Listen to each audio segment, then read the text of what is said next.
Hello, and welcome back to another episode of the Constructive Liberty Podcast, a podcast dedicated to constructing a life of liberty. I'm trying something new today. I am actually going live in my Facebook group, the Constructive Liberty Podcast, and I wanted to see how that works, if there's any viewers, maybe I can get some interaction going on in there. But the title of today's show is Eroding Liberties. Yeah, we don't like our liberties to be eroded, do we? And it's reminiscent of the book 1984. I don't know if any of you have ever read that, but let's jump right into it. I want to start off with a quote today, and this one is by the great Winston Churchill, and he said, "Never let a good crisis go to waste."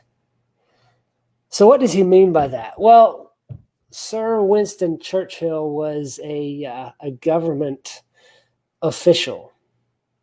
And a thing that a government official does is never let a good crisis go to waste.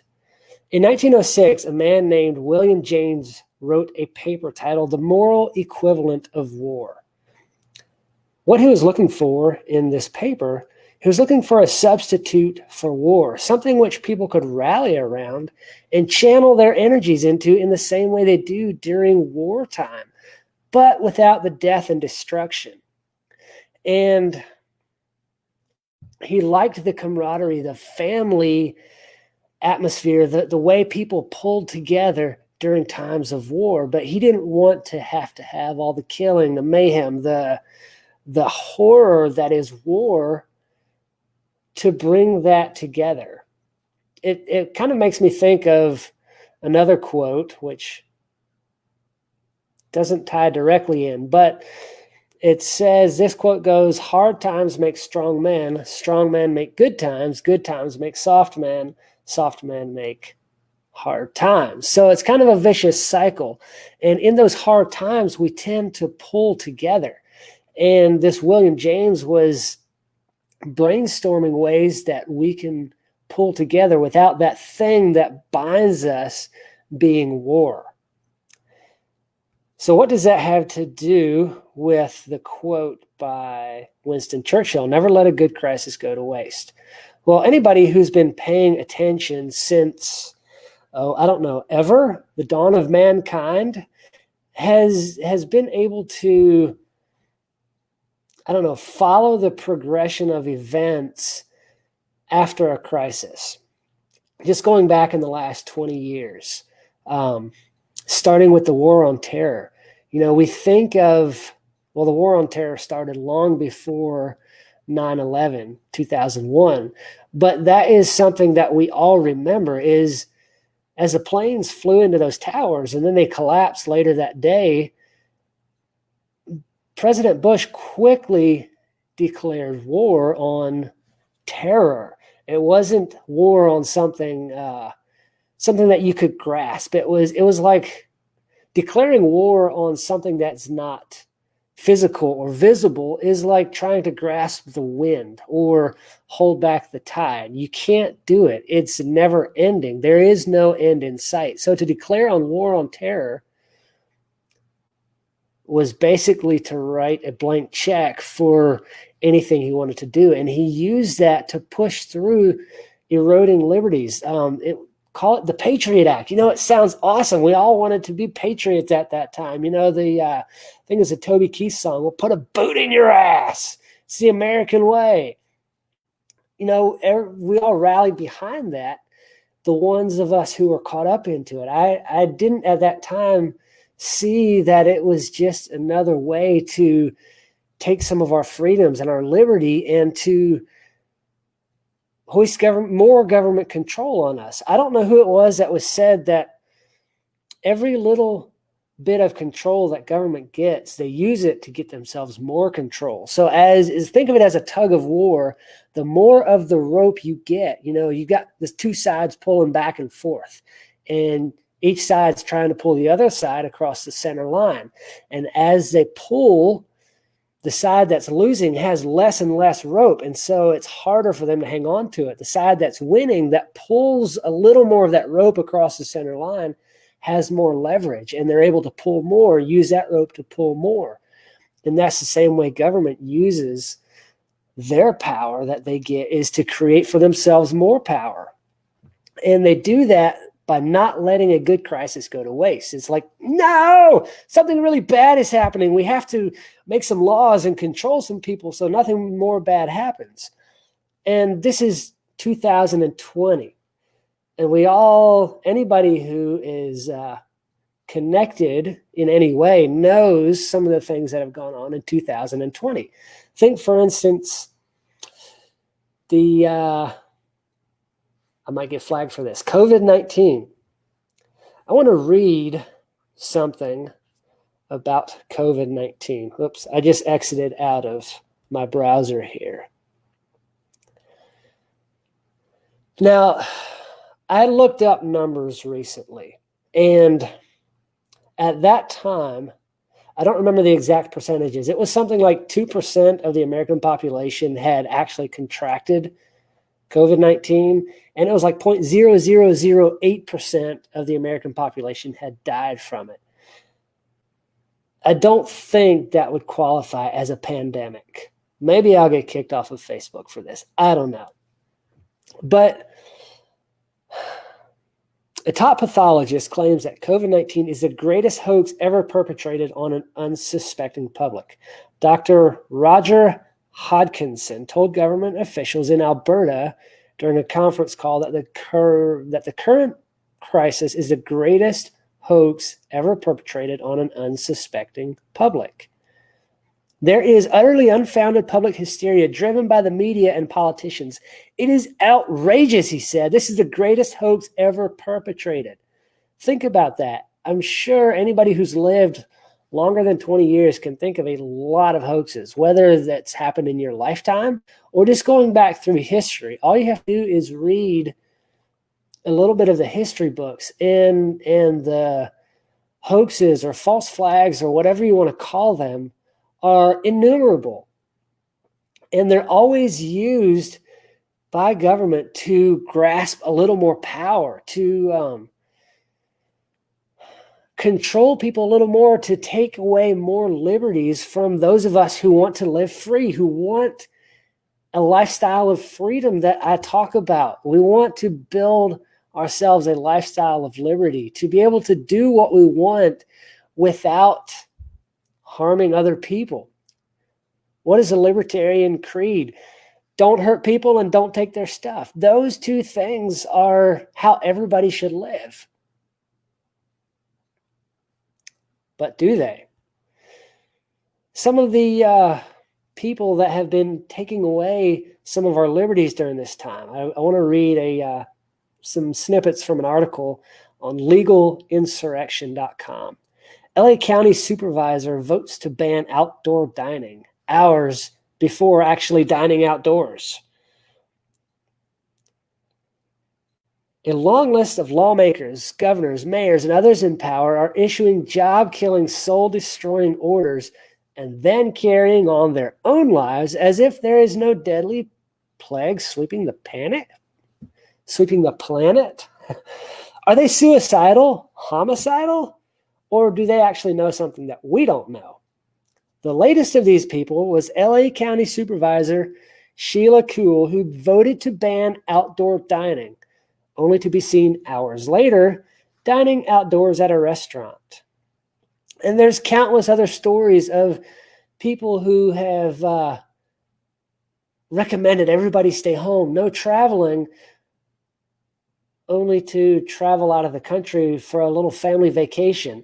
They tell people to remain indoors from their hotel suite, or there's countless instances of that happening. They're telling people to do as I say and not as I do. Don't look at me. I'm above you. I'm big. I don't have to abide by these laws that I'm making. This is for you, the common people, the peasants. And these people are not following their own edicts, their own mandates, and their own laws, as it were, even though the highest law of the land is the Constitution, however you may feel about the Constitution. And within the Constitution, it says anything that contradicts this is null and void. Do with that what you will.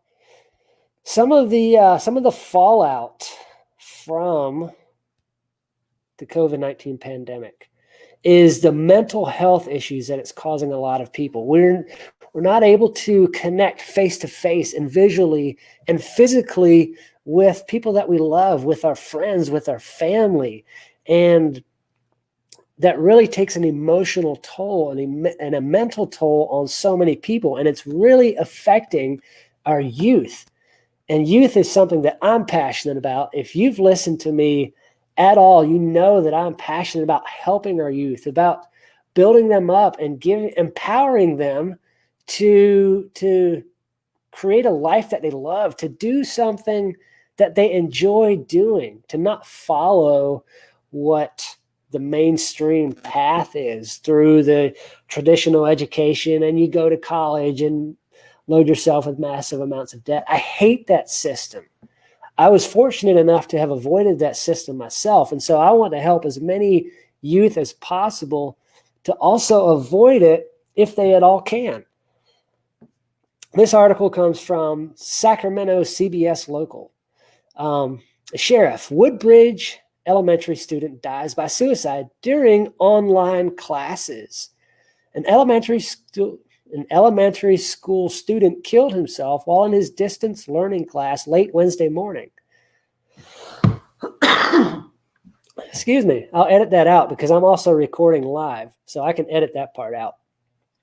Deputies confirmed that the 11-year-old boy was in his Zoom class with his microphone with his microphone and his camera off when he took his own life. His sister, who was distance learning in another room, found him and alerted a neighbor and her teacher, who helped call authorities. And as we distance from each other, as we go through what they're calling this pandemic, it's taking a mental toll on so many people, especially our youth. And I want to help avoid that as much as possible, but those in power over us are using this crisis to take more of our liberties, to erode what few liberties that we still have left. They're calling it the Great Reset. Globalist Klaus Schwab, this comes from ZeroHedge.com. He made it clear that transhumanism is an integral part of the Great Reset when he said that the fourth industrial revolution would lead to a fusion of our physical, digital, and biological identity, which he clarifies in a book that he wrote. That means implantable microchips that can read your thoughts. Another key to the great aspect, or the fourth industrial revolution, as he calls it, is merging man and machine. And I've been following a few YouTubers and podcasters who talk a lot about the merging of man and machine. I don't know if any of you have ever listened to or watched the Face Like the Sun YouTube channel. And he's also part of a podcast called Canary Cry and News Talk. And they talk a lot about the coming of the machines, the takeover of tech and artificial intelligence and all of that. Really good stuff. And there's a few others, I can't think of them off the top of my head. But they talk a lot about this merging of man and machine, or as this Klaus Schwab calls it, the fourth industrial revolution. Upcoming technology will allow authorities to intrude into the private spaces of our minds, reading our thoughts and influencing our behavior. Is that not terrifying? Like who in their right minds wants that? Have other people be able to read all of our thoughts and influence our behavior?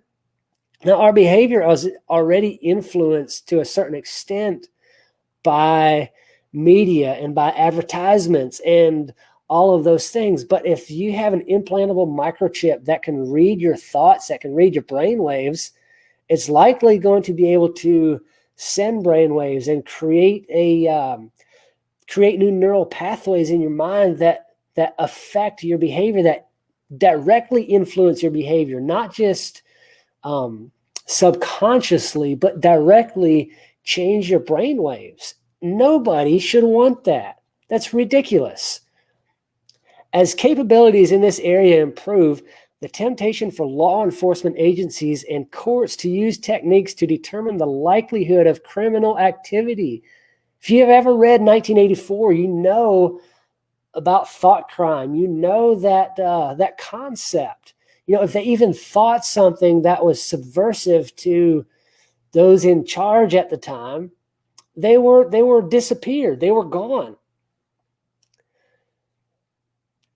They use technology to determine the likelihood of criminal activity, assess guilt, or possibly even retrieve memories directly from people's brain. Those things will increase. Even crossing a national border might one day involve a detailed brain scan to assess an individual's security risk. Now, why would anybody want this? Now, I am one of the first to admit I love technology. I love seeing the things that it can do, how it can empower people to accomplish new things. I mean, I'm sitting here on my laptop with a webcam right there. I'm reading articles off my phone. I've got some Bluetooth headset here. I've got a tablet sitting here beside me. I like technology. I don't want this stuff to go away. I don't want the TV show Revolution to happen where the power goes out. I don't want that. I like technology. But I don't want an implantable brain chip where somebody can, whenever they want to, access my thoughts and even go back through my thought history. How terrifying is that? Like, if it comes down to that, I choose the TV show Revolution over that every day of the week. I don't know about you. So what can we do about it? That's coming next week. Next Wednesday, I'm going to do a show about things that you can do to protect yourself online, your digital identity, protect yourself physically, how to strengthen yourself physically, mentally, and emotionally. We'll get into that next week because you never talk about a problem without proposing solutions. Otherwise, you're just complaining, and we don't like complainers, do we? So if you like the show and the work that I do, I'd love it if you would subscribe and share it with a friend. Tell all your friends to listen, and I'd love it if you would go to iTunes or wherever it is that you listen to your podcast and rate the show. Also, send me a message. Connect with me on Facebook. Follow the Facebook page. Join the Facebook group. Or really, I'd rather if you went over to MeWe. I'm on MeWe. That's where I'm most active. So search for Kenneth Esch on MeWe. It might be under Ken Esch. But my picture is on the profile photo. And friend request me. I'm accepting all friends if you're not spam or a bot or something like that. We don't want none of those. And then join the Facebook group, MeWe group, the Constructive Liberty Podcast. Join the group, comment, share, ask questions. Hey, maybe I'll even interview you on the show if you like. If you have any feedback for me directly or a question you want to ask without going through any of the groups, send an email to Ken@constructiveliberty.com. That's Ken@constructiveliberty.com. Follow me on all the social medias. Connect with me. Let me know how you are protecting your own physical, mental, emotional, biological identity. And don't get those implantable brain chips. With that, go out and do good work.